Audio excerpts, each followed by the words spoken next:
So let's get right into it. Christ did not fulfill the whole law. It's impossible. Christ did not come to destroy the law, right? So let's get right into it. If you ask any Christian today about the law, their first response is going to be, it's done away with, or Christ fulfilled it. We're no longer under the law. We don't have to follow it. And a plethora of other, unscriptural assertions, right? So let's get right into it. Matthew 5:17. And it reads, "Think not that I come to destroy the law or the prophets. I am not come to destroy, but to fulfill." Now, the first question we should be asking ourselves is, what did Christ fulfill in the law? What aspects of the law did Christ fulfill, right? And he actually tells us this in Luke 24:44. So let's go there and let Christ tell us what he fulfilled, right? All right, Luke 24:44. "And he said unto them, These are the words which I spake unto you while I was yet with you, that all things must be fulfilled, which were written in the law of Moses, and in the prophets, and in the Psalms concerning me." All right, so now we have a little more insight on exactly what did he fulfill in Matthew 5:17. And he told us himself that he came to fulfill the things in the law, the prophet, and the Psalms concerning him. Because there's things in the Psalms, there's things in the prophets, there's items in the law that don't necessarily concern Christ, right? So now we have to ask ourselves, okay, what aspects of the law concerning Christ did he fulfill? And again, we let the scripture speak.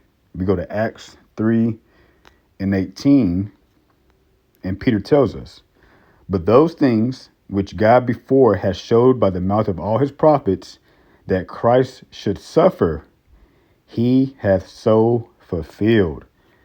There you have it.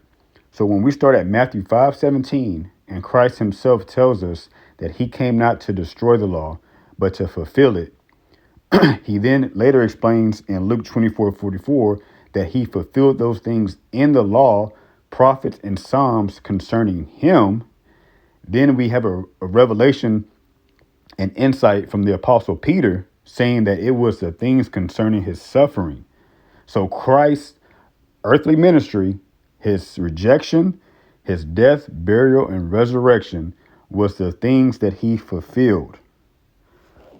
He didn't fulfill anything else, right? Because when we look at the law, when we look at Moses, right? When we look at the Psalms, when we look at the prophets, we all know that there are prophecies, there are Psalms, there are laws that foretell Christ's second return. Yes, that's concerning him, but it's not concerning his suffering. And obviously he didn't fulfill those yet. So he only fulfilled the things that pertaineth to his suffering, right? That's clear cut and concise. Matthew 5:17. "I didn't come to destroy the law, but to fulfill it." Luke 24:44. "I fulfilled the things concerning me." Acts 3:18. Christ fulfilled the things concerning what he shall suffer, right? So now, with that being said, when Christ did come, there was some changes to the law. If we go to Hebrews, let's go to Hebrews 7:12. What do we have? For the priesthood being changed, there is made of necessity a change also of the law. So the writer of Hebrews is actually correct. Because Christ came, there's been a change because of the things that he fulfilled concerning his death, burial, and resurrection. So the first aspect is the priesthood, right? Now Christ is our high priest, right? So if we go one verse up, Hebrews 7:11, "If therefore perfection were by the Levitical priesthood, for under it the people received the law, what further need was there that another priest should rise after the order of Melchizedek, and not be called after the order of Aaron. So Christ is now our high priest after the order of Melchizedek. That has been changed, right? So the priesthood has changed. Did the priesthood be destroyed?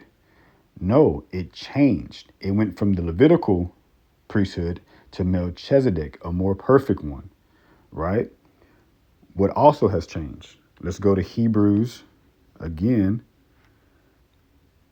8:6. But now hath he obtained a more excellent ministry, by how much also he is the mediator of a better covenant, which was established upon better promises. Also Hebrews 9:15. And for this cause he is the mediator of the New Testament, that by means of death, for the redemption of the transgressions that were under the first testament, they which are called might receive the promise of eternal inheritance. So we all know Moses was the original mediator. And when Moses died, it was the high priest that was the mediator. But now Christ is our mediator, making intercession on our behalf daily in the tabernacle in heaven, right? He is our high priest. He's our mediator. So did the mediator be destroyed? Did the aspect of the mediator within the law be destroyed and be done away with? No, it changed because Christ came. So now he's our mediator, right? Another item that changed was sin sacrifice. This is very evident in Hebrews 10:12. But this man, after he had offered one sacrifice for sins forever, sat down on the right hand of God. So the aspect of sin sacrifices has been changed because now we don't have to make sacrifices for every wrong thing that we did. Christ, once and for all, sacrificed himself for sin, right? And then sat down on the right hand of God. Now, within Torah, there's other sacrifices that were done that were not necessarily because you did something wrong. That's a whole different topic. I'm trying to be quick with this. There was free will offerings. There was Thanksgiving sacrifices. So there's different aspects of sacrifices that if the temple was still around today, will still be going on. Just like in Acts 21, there was temple sacrifices still going on post Christ, but it wasn't for sin, right? Now, another one that has changed is obviously the temple. Speaking of the temple is destroyed 70 in AD, and now the temple is our body, right? Our temple, our body is the temple of the Most High God. So go to John 2:19. And it says, Jesus answered and said unto them, destroy this temple, and in 3 days I will raise it up. Then said the Jews, 46 years was this temple in building, and wilt thou rear it up in 3 days? But he spake of the temple of his body. Paul echoes this sentiment in 1 Corinthians 3:16. Know ye not that you are the temple of God, and that the Spirit of God dwelleth in you? So the aspect of the temple, anything that had to do with the temple has been done away with. The temple itself has now changed to a worldly temple, to now we are the temple of God. God dwells in us. The Most High, his Spirit dwells in us. So that aspect of the law has changed, right? So if the temple has changed, that means the location of the ark and the commandments that were within the ark and on the side of the ark has changed, which leads us to the second covenant, Hebrews 8:8. Let's go there.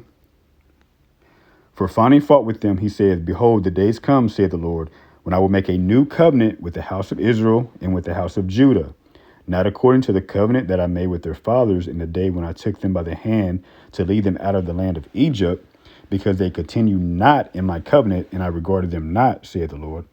For this is the covenant that I will make with the house of Israel after those days, saith the Lord. I will put my laws into their mind and write them in their hearts, and I will be to them a God, and they shall be to me a people. Now, that comes from Jeremiah 31:31. Right? Behold, the days come, saith the Lord, that I will make a new covenant with the house of Israel and with the house of Judah. 32. Not according to the covenant that I made with their fathers in the day that I took them by the hand to bring them out of the land of Egypt, which my covenant they break, although I was a husband unto them, saith the Lord. 33. But this shall be the covenant that I will make with the house of Israel. After those days, saith the Lord, I will put my law in their inward parts and write it in their hearts, and will be their God, and they shall be my people. So now the ark, so to speak, the laws of God are now within its temple, us. It's in our hearts. If we're the temple, the laws of God have to be within us. So the location of the laws have changed. It went from stone tablets, right, to flesh, to our hearts, right? So it didn't get done away with. It wasn't abolished. The location changed, right? Now, those are the items that kind of changed when Christ came. So Hebrews 7:12 is actually correct. There was some changes made. There was a necessity that the law be changed, not done away with, but changed. Right? Now, it's on the believer, right, to learn the ways of the Lord. So whatever that's left, whatever Christ didn't fulfill concerning his suffering, and whatever didn't change when he came, that's on the believer to seek the Lord for, to learn the ways of the Lord to please him. Because if we go to Psalms 86:11, it says this: teach me thy way, O Lord. I will walk in thy truth. Unite my heart to fear thy name.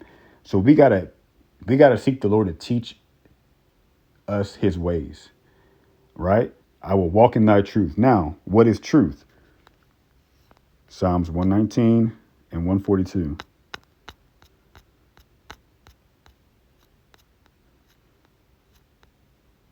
It said, thy righteousness is an everlasting righteousness, and thy law is truth.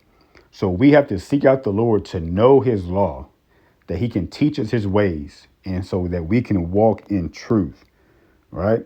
Psalms 103:7 says,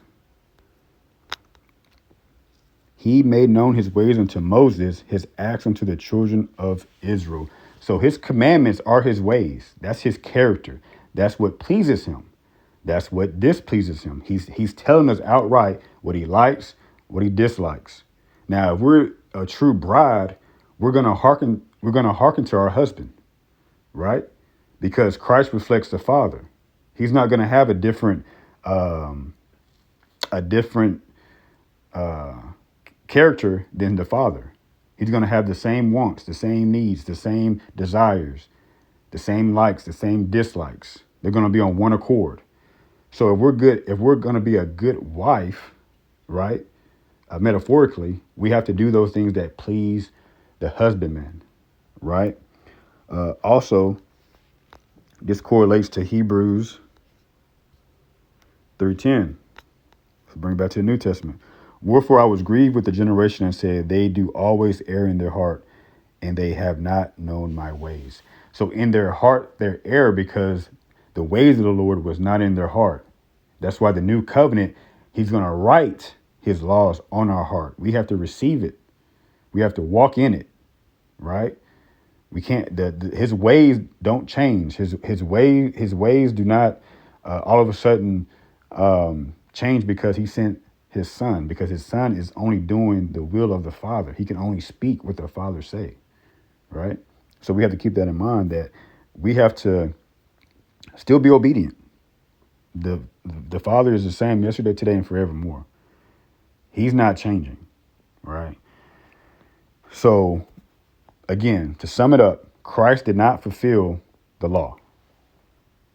He did not fulfill the law. He fulfilled the things that he suffered. And it's impossible for him to even fulfill the entire law, because Leviticus 12 is laws of motherhood. It's right there. There's no way Christ can fulfill the laws of motherhood. He's not. He would never be a mother. He would never give birth, physically give birth. So when Christians say Christ fulfilled the whole law, they err out of ignorance, because it's dogma that's been preached and passed down generation after generation after generation. We have to get in our word, guys. We have to seek out the Lord. You have to know the word for yourself. Christ literally said before anything, just know my coming is not destroying the law. I'm here to fulfill it. More specifically, I'm here to fulfill the things concerning me. And that came out to be, he fulfilled the things concerning his suffering, right? So again, Matthew 5:17, I come not to destroy the law, but to fulfill. Luke 24:44, everything written in Moses, the prophets, and Psalms concerning me, I had to fulfill. Peter clarifies this in Acts 3:18 that Christ fulfilled everything concerning his suffering. God bless.